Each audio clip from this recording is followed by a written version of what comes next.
Hey guys, and welcome back to a brand new video. In today's review we're going to be taking a look at Wood and Stones. This is developed and published by Studio Malaka, so a massive thanks to them for the early review copy and making this video possible. So I don't normally review little indie games like this unless they catch my eye, and this time around the thing that caught my eye was actually the concept behind the game, just the whole gameplay mechanics, and we'll be talking about that in a second. So at first sight, this game looks very simple game-wise and pretty much every graphical-wise and everything. And truth be told, it is quite a simple game. To be honest, I could literally summarize the game in a few minutes.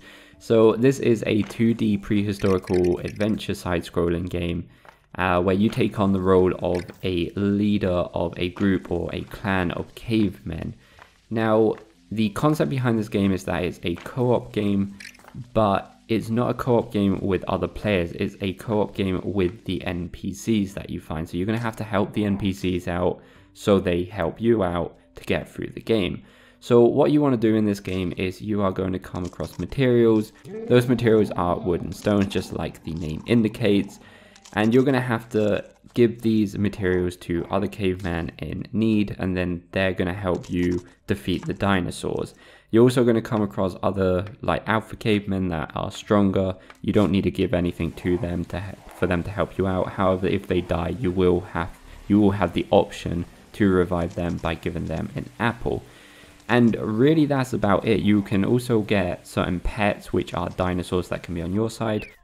As far as combat goes, it's very simple. You only have one attack button, but in all fairness, it's normally up to your teammates to do most of the damage, or at least half the damage. Certain cavemen will have ranged attacks, and the alpha cavemen will normally have melee attacks.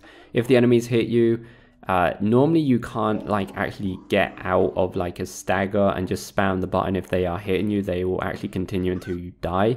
So you do have to back off and then kind of reposition yourself.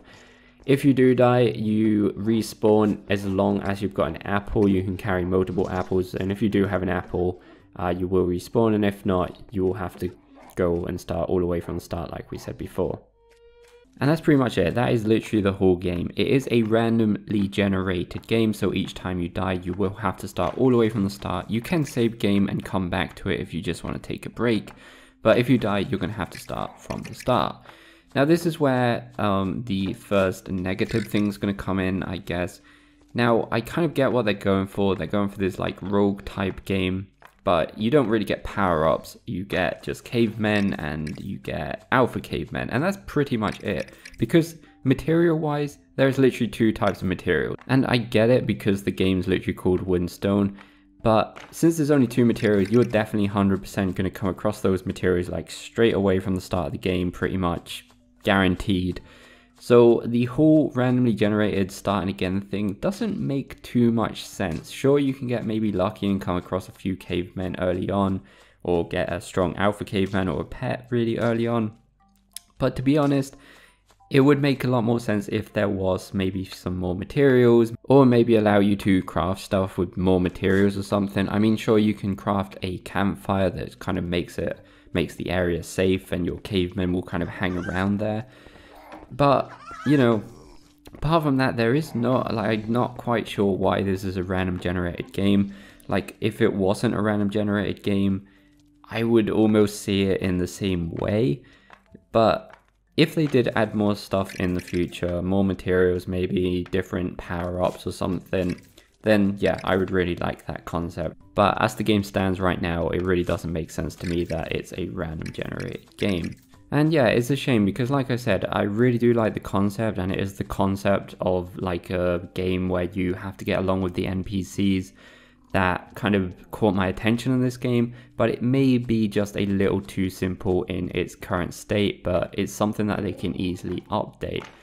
However, there is a few other issues with this game, at least in this build.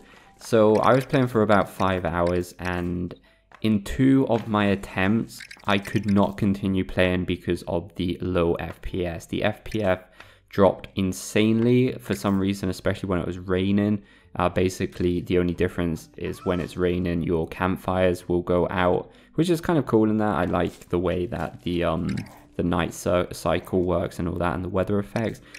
But the FPS just, like, my god, like this type of game with these graphics should not be getting a computer like mine to go down to these low FPS. It's just really, really badly optimized. I'm not sure if it's something to do with like how the materials you collect, you can see them at the top, and they're kind of all got their own little physics, and they're all jumping about kind of in a kind of realistic way.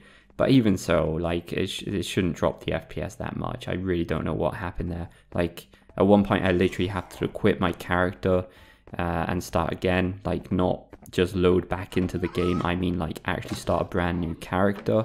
And it kind of annoyed me because no matter how much I loaded the game, the FPS is just unplayable. Like I said, I'm not sure if it's because of the materials, because of the rain, because of the amount of enemies, because at one point there was no enemies. I feel like it's more the material menu thing, how it works, because in a different run I didn't pick up as many materials and it seemed to have been better, but it just seemed to have happened at random times. I'm sure it's something they can fix, but definitely something they need to fix before the game is released.